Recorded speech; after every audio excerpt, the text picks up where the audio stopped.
The following podcast is a Connect Media production.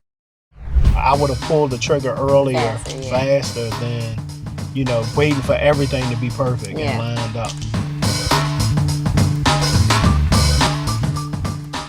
Hey, what's up, family? Welcome to the first quarter, the podcast where we talk all things that happen in your first 5 years of business.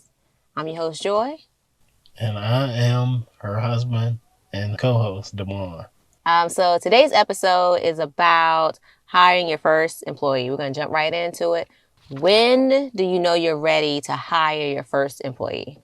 I'm taking it from here. Sure. So when we started, I think I was a little hesitant, nervous, because I was so used to working by myself and with a family member that we have working for us now.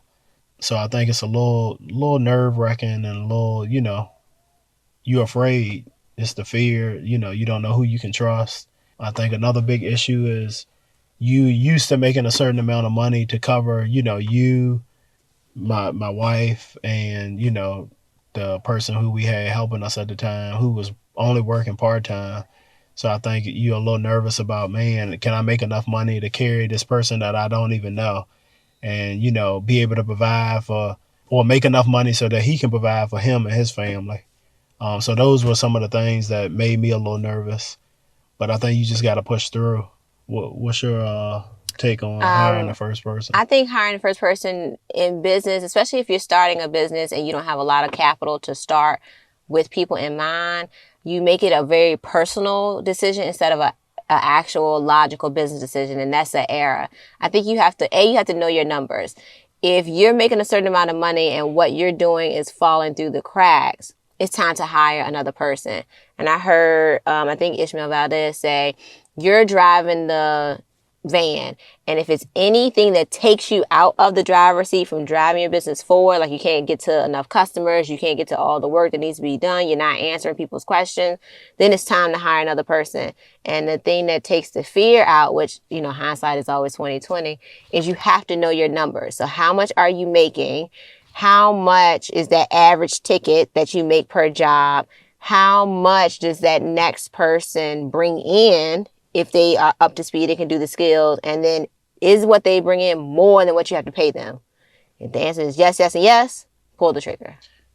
I just want to inject a little bit different insight on that All as right. well. It is good to know your numbers, but I do feel like sometimes you might not know all that information, and sometimes it's, hey, let me hire the person because I need an extra hand in order to grow. And you at that point where you need another person so that you can grow, so that you can take on more work, And sometimes it's, hey, let me take the chance. Let me hire the person. And if it don't work, just be quick to let the person go, and it's nothing personal. It's just business.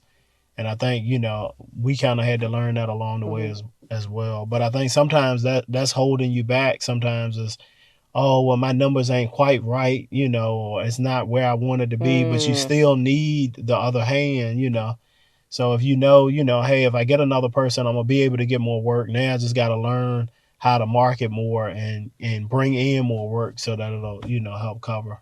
But I think it's a mixture. Yeah. What do you think is one thing that we did or didn't do when it was in that hiring process it was incorrect, that we do it differently now because we know better now? I mean, now I think you look more at the numbers. I don't even care about the numbers no more. Like, I'm just like, you need people to grow a business. You need people to go out and work, especially if you don't want to be stuck in the business, so that you can work on marketing and, expand in the business. You just got to have people. And, I think sometimes in my mind, I'm telling you, hey, just hire the person and we'll figure it out. And I think you kind of, keep an eye on the numbers and stuff like that. But yeah. I think now, I would have pulled the trigger earlier, faster than, waiting for everything to be perfect and lined up. So that's what I would have done. I think for me, the hiring process, making the process faster, Sometimes you hem and hum, do they have it? Do they not? Make a part in the hiring process that simulates what you want them to do in real life. So if what you want them to do in real life is carry a piece of paper across the room, then make a part of your hiring process not only asking 5-10 questions, but, hey, can you show me how you would carry this piece of paper across the room? Can they carry the paper? Hired.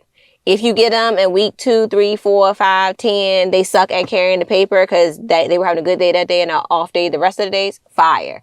So inject that piece in the hiring process that simulates what you actually want them to do in real life. And I think that's something that we overlooked early on, but we do now. And it just makes the process go faster and it helps you test out people quicker. Yeah, I agree. Cool. Thanks for watching the first quarter. Tune in next week for the next episode.